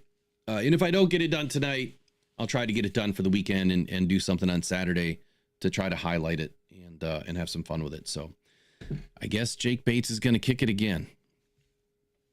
We'll see. I think that honestly, Eric, I don't think that we're going to be in that position. I think that the Lions are probably going to be up by 11 points going into the fourth quarter. And, just like happened with the Rams this last weekend, which I should probably highlight that real quick too. Look, the Rams were up by what? Was it? They were up by 17. 17, right? They were up by 17 going into the fourth quarter.